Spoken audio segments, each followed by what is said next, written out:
Hi there, this is Åsa with the new process video. The other day I was going through my cupboard and I in search for a page protector that I wanted to use for something, and then in my stack of page protectors I found a couple of pre-planned pages that I had done really a long while back, and before I like to do that. I went through my photo box and I picked photos and I put them together with papers that I wanted to use with those, and then I put them in page protectors and stored them in my cupboard, and then when I wanted to scrap I just took one of those packages and I was ready to go. But lately I have not been scrapping in that way, but when I found these, a couple of them I just put back in their different containers, but this selection of photos and papers I wanted to make something out of.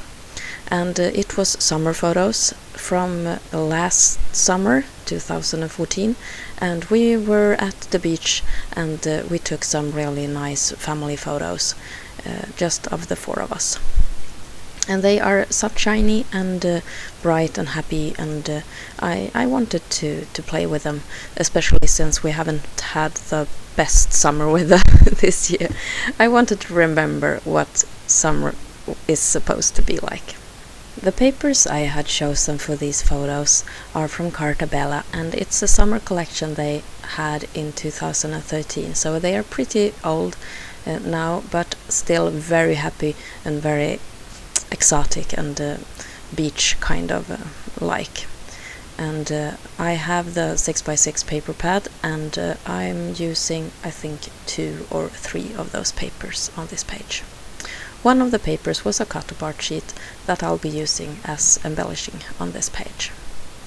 I cropped the photos so that they fit together to form a 12-inch strip across my page, and then I'll be using the 6x6 papers to frame this photo block on top and on the bottom. I'm choosing different sides of the papers so that I get 4 different patterns. I'm trimming off some on each side so that I'll have room for a border.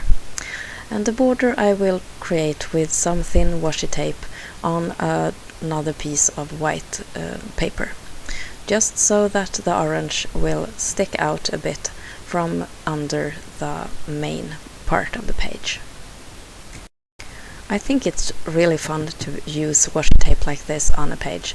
You can use a patterned tape and make it look like you have placed the whole page on a pattern paper, a 12x12 pattern paper, and you can use a thin monocolored tape like this and just pretend it's a colored cardstock.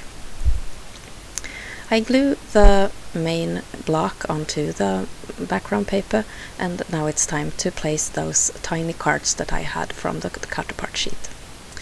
All of them had some really exotic and Hawaii-like theme going on, with palm trees and tropic and surfing and everything, but I decided to just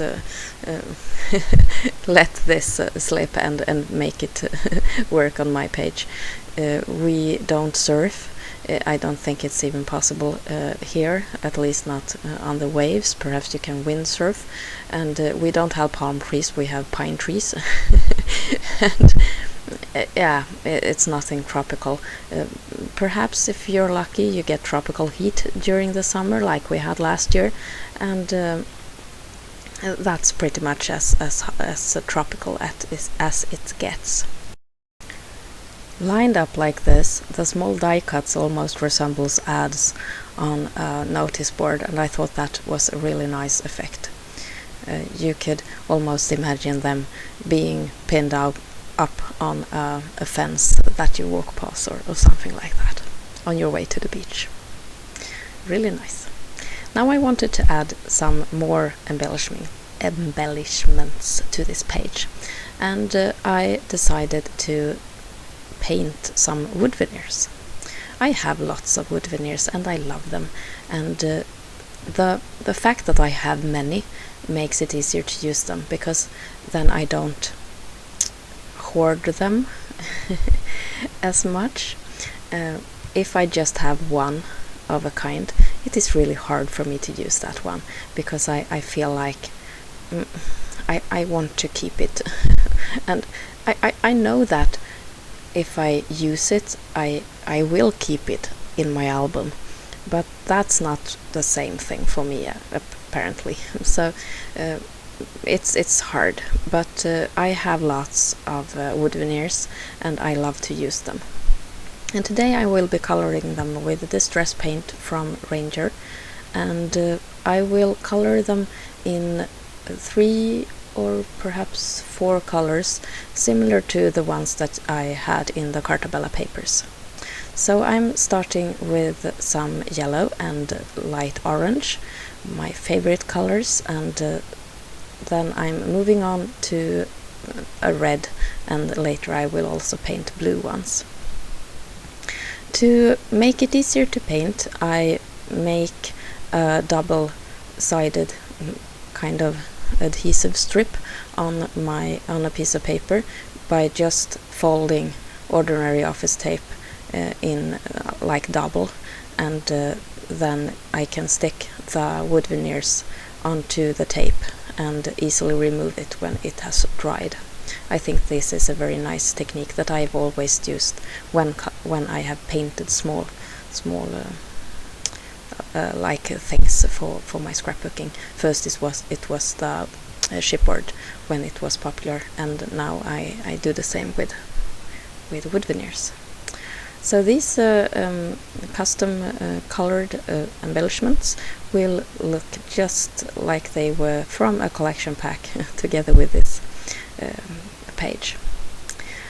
Lately I have been sticking to one collection per page, a lot more than I usually do, and I think it's just a phase that I'm going through. I have lots of supplies that I want to play with, and I have so much like perhaps collection specific stuff.